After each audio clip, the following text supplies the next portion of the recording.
would not have progressed.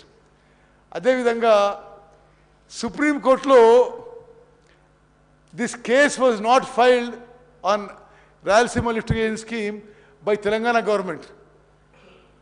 A resident of Mehboob Nagar, Govinola Srinivas,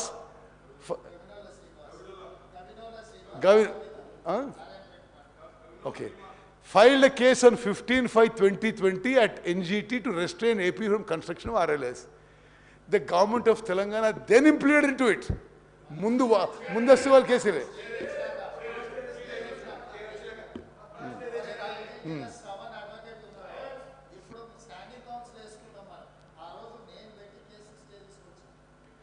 ఇప్పుడు రేవంత్ రెడ్డి గారు ఒక clarification ఏంటంటే ఆ శ్రీనివాస్కి వారే కేసు వేయించి అప్పుడు స్టే తెప్పించారని, ఆ తర్వాత తెలంగాణ గవర్నమెంట్ దాన్ని జాయిన్ అయింది.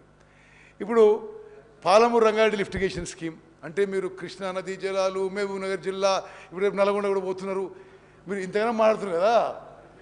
పాలమూరు రంగారెడ్డి స్కీమ్కి మీరు 2 TMCల జియో ఇచ్చి 90 TMC అని అనౌన్స్ చేసుకొని 27,500 కోట్లు ఖర్చు పెట్టి అధ్యక్ష వాళ్ళే ఆ 2 TMC నుంచి 1 TMC తగ్గించుకున్నారు.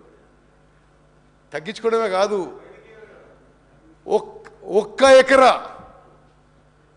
ఒక్క ఎకరు కూడా కొత్త ఆయకట్టు క్రియేట్ చేయలేదు. ఇక చేయలేదు. Unfortunately Palamuru Rangareddy lift irrigation scheme which was started much earlier. First GO was issued by then Congress government on 8/8/2013 and Rayalaseema's GO was given 5/5/2020. Now are being treated on the same footing by Government of India.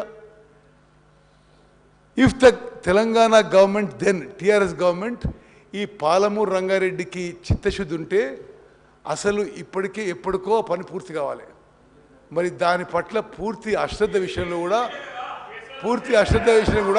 దయచేసి ఈ సభ ద్వారా మనం చేస్తాను. Next